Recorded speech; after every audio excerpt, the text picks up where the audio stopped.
할렐루야. 6월 21일 수요일 묵상 말씀을 시작하겠습니다.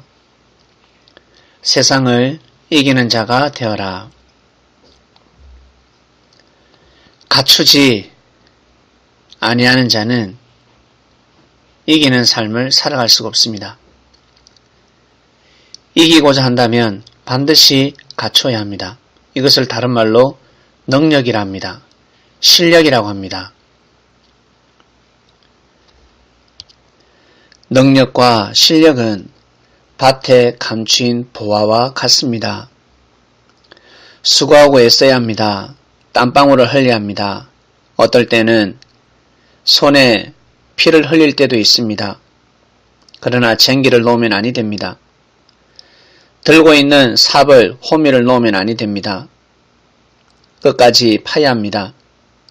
믿음을 가지고 파는 것입니다. 그렇게 부지런히 끊임없이 쉬지 않고 일을 할 때 생각지 못한 축복을 받을 수가 있습니다. 바로 보화입니다. 땅속에 보화가 묻혀 있었구나. 모든 사람들이 무심코 지나갔는데 이 땅을 저주의 땅이라 하였는데 알고 보니까 저주의 땅이 아니었구나.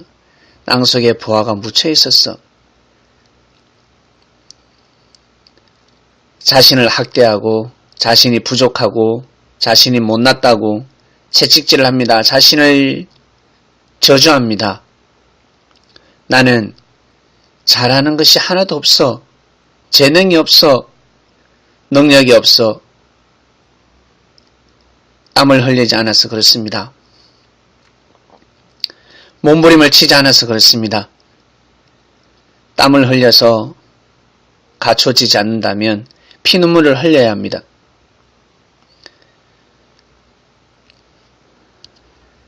살아가다 보면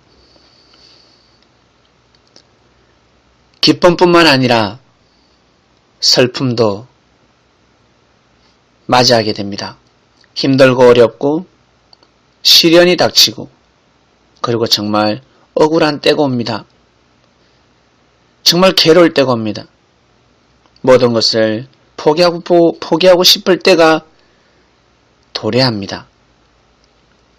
다른 사람들은 다 기쁘게 즐겁게 행복하게 살아가는데 나 혼자 고통 속에 어둠 속에서 빛을 보지 못하는 삶을 살아가고 있다고 생각합니다. 자신의 인생, 자신의 삶, 바로 세상입니다. 이 세상을 어떻게 하면 이겨나갈 수 있을까? 어둠 속에, 고통 속에, 슬픔 속에, 좌절 속에, 시련 속에 머물러서는 아니 됩니다. 저주앉으면 아니 됩니다. 주저앉지 마시길 바랍니다. 거기에 뿌리를 내리지 마시길 바랍니다. 지나가야 합니다. 모든 사람에게 닥치는 인생살이, 그래서 바로 세상입니다. 세상은 공평합니다. 공의롭습니다. 사람이 불공평하게 만들고자 할 뿐이지 공의롭지 못한 세상을 만들고자 할 뿐이지 그 사람 또한 시간이 지나면 한 줌의 흙이 되어서 바람에 날려가 버리는 인생살이가 기다리고 있습니다. 예정되어 있습니다. 그런데 어떻게 포기하겠습니까? 자신한테 주어진 삶.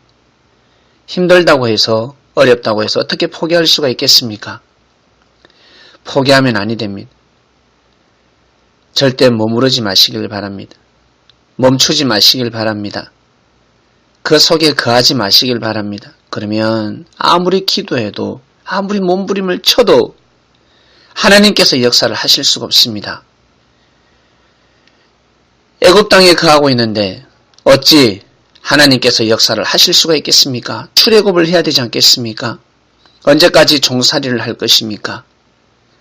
출애굽을 해야 합니다. 출애굽을 하지 않으면 먼 훗날 애굽 땅에서 예수 그리스도가 탄생한다면 종살이밖에 안 되는 것입니다. 기다리는 것은 억압과 구속과 죽음밖에 없습니다. 진리 안에서 자유를 구할 수가 없습니다. 그래서 반드시 하나님이 정하신 때에 반드시 출애굽을 해야 합니다. 신광야에서 힘들다 할지라도.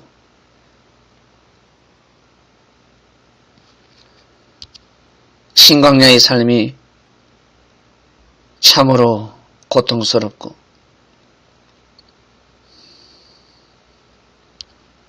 시련과 역경의 땅이라 할지라도 반드시 지나가야 합니다. 지나가는 땅이지 머물러서는 아니 됩니다. 근데 사람들은 머물고자 합니다. 애굽 땅에 머물고자 하고 신광야라는 땅에서 머물고자 합니다. 그곳에는 하나님의 뜻이 없습니다. 하나님의 뜻을 두고 뿌리를 내려서는 아니 됩니다. 지나가야 하는 땅이었습니다. 지나가야 합니다. 섭리길을 가다 보면 힘들고 어려울 때가 있습니다. 시험될 때가 있습니다. 좌절하고 싶을 때가 있고 낙심하고 싶을 때가 있습니다. 모든 것을 포기하고 싶을 때가 있습니다. 지나가야 합니다. 그게 마음을 두어서는 아니 됩니다. 덜썩 주저앉아서는 아니 됩니다. 혼인잔치에 참여하는 신랑과 신부는 지나가야 합니다. 그 누가 맛있는 떡을 준다 할지라도 옷을 사준다 할지라도 지나가야 합니다. 어디로 가야 합니까?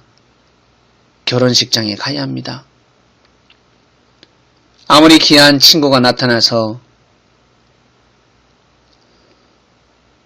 만남을 원한다 할지라도 지나가야 합니다. 혼인잔치이기 때문에 먼저 결혼식장으로 가야 합니다. 근데 가야 할 길을 가지 아니하고 친구를 만나고 음식 대접을 받고 영화를 보러 다니고 쇼핑을 하면 되겠습니까? 그것은 평소에 하는 일들입니다. 혼인잔치 날에는 그리 할 수가 없습니다. 무조건 결혼식장으로 가야 합니다. 이것이 신랑과 신부가 해야 할 도리였습니다. 우리는 그러한 때를 살아가고 있습니다. 세상을 이겨야 되지 않겠습니까? 여러분에게 주어진 삶, 인생 이겨야 되지 않겠습니까? 어떻게 하면 이길 수 있을까? 자신의 생각을 가지고 이길 수 없습니다. 말을 잘한다고 해서 말싸움을 해서 이겼다고 해서 이기겠습니까? 주먹질 해서 이겼다고 해서 이기겠습니까? 고집을 부렸다고 해서 자신의 뜻을 이뤘다고 해서 이기겠습니까? 경제로 대박을 맞이했습니다. 이기는 삶이겠습니까? 명예를 얻었습니다. 권력을 얻었습니다. 이기는 삶이겠습니까? 근본적으로 이기는 삶이 아닙니다. 진정 이기고자 하는 삶을 살고자 한다면 이긴 자를 만나야 합니다. 그리스도를 만나야 합니다. 왜 그리스도를 만나야 돼? 하나님이 오지 않으니까. 하나님을 대신해서 오셨으니까. 하나님이 보낸 사자니까. 하나님의 아들이니까. 그가 전하는 말씀을 믿어야 하는 거야. 그의 말씀을 들어보고 판단하도록 하라. 창세부터 감춰진 비밀을 다 풀어주셨습니다. 생명의 말씀을 주셨습니다. 하나님은 아담과 하와에게 따먹지 말라 했습니다. 그 따먹지 말라는 과일이 무엇인지 풀 수가 없습니다. 주님이 풀어주지 않으면 풀 수가 없습니다. 하늘에서 내려오는 진리의 말씀을 들어야 합니다. 그러나 뱀은 먹어도 된다 했습니다. 어린 하와를 꼬셔버립니다. 어린 하와는 아무리 지혜로운 사람이랄지라도 성공한 사람이랄지라도 그리고 신령한 사람이랄지라도 어린아이는 하나님의 말씀을 지켜야 합니다. 지혜로운 뱀의 말이 진리가 아닙니다. 그 사람의 말일 뿐입니다. 하나님의 말씀이 중요하지 않습니까? 하와는 하나님의 말씀을 들어야 합니다. 하와는 일찌감치 남자의 사랑을 받고 살 여자가 아니었습니다. 일반적인 여자와 달랐습니다. 수많은 여자들이 살고 있었지만 일찌감치 부모님의 사랑을 받고 그리고 나아가서 이성의 사랑, 남자의 사랑을 받고 살아가는 사람들이 너무나 많았는데 하와는 달랐습니다. 사람의 사랑으로 인생을 살 수 있는 자가 아니었습니다. 세상을 이길 수 있는 자가 아니었습니다. 하와는 남달랐습니다. 많은 사람들이 20대, 30대, 40대 어른이 되어서 하나님을 믿을 수 있었지만 진리를 받을 수 있는 인생이었지만 에덴 동산에 뽑힘을 받은 하와는 달랐습니다. 아담 또한 달랐습니다. 어릴 적부터 섭리성이 아주 강한 자들이었습니다. 그래서 하나님 앞에 뽑힘을 받았습니다. 그들의 믿음을 보고 간절한 소원을 보고 하늘은 부르셨습니다. 모든 사람들이 다 따먹는 과일을 따먹지 말라 했습니다. 지금은 따먹으면 아니 된다 하셨습니다. 따먹으면 죽는다. 죽는다가 무엇이겠습니까? 운명이 돌아간다는 것입니다. 세상을 이길 수가 없다. 세상을 이기는 삶을 살 수가 없다. 운명이 돌아가고 팔자가 돌아간다. 뱀의 말을 들었습니다. 뱀의 말이 아주 지혜롭고 맞는 말씀인 것 같았습니다. 하나님의 뜻이 있는 말씀인 것 같았습니다. 마음을 먹어버렸습니다. 뱀의 말을 믿어버렸습니다. 그러면 섭리성이 사라지는 것입니다. 섭리를 해방하게 되는 것입니다. 자신도 모르게 하나님의 뜻을 거슬리게 되는 것입니다. 진정 하나님의 말씀을 쫓지 못하도록 회방을 놓습니다. 에덴 동산에 거하지 못하도록 하나님의 뜻을 이루지 못하도록 하나님의 역사 앞에 깊은 뿌리를 내리지 못하도록 마음을 빼앗아 가버렸습니다. 마음이 빼앗기면 육신을 빼앗기게 되어 있습니다. 육신을 빼앗기면 영혼이 빼앗기게 되어 있습니다. 진리를 잃어버립니다. 성령을 잃어버립니다. 그리고 물이 더러워져 버립니다. 마음이 양심이 없어집니다. 생명을 함부로 심판합니다. 악평합니다. 거짓을 꾸며냅니다. 누명을 씌웁니다. 그러다 섭리가 아니다. 하나님이 역사하는 곳이 아니다 라고 해버립니다. 사단이 주관하고 있다. 그전에는 겉으로 하나님을 섬겼는데 꿈을 꾸고 계시를 받고 깨달음을 얻고 영감을 받고 하나님의 뜻이 있는 곳이다. 에덴 동산이 맞아. 하나님이 역사하는 곳이야 라고 시인하다가 모든 것을 부인하게 됩니다. 그리고 피가 메말라 갑니다. 피가 모자랍니다. 호흡을 할 수가 없습니다. 왜 그럴까? 생기가 빠져나가 버렸습니다. 생명력이 사라져 버렸습니다. 생기야 들어가라 해서 우리는 창조된 사람인데 생기가 빠져나가 버렸습니다. 자신을 희생해 가면서까지 생명을 사랑하고 섭리 역사를 보호하고자 하는 마음이 사라져 버렸습니다. 오직 자신을 중심한 삶을 살아갑니다. 섭리가 어떻게 되든 상관이 없습니다.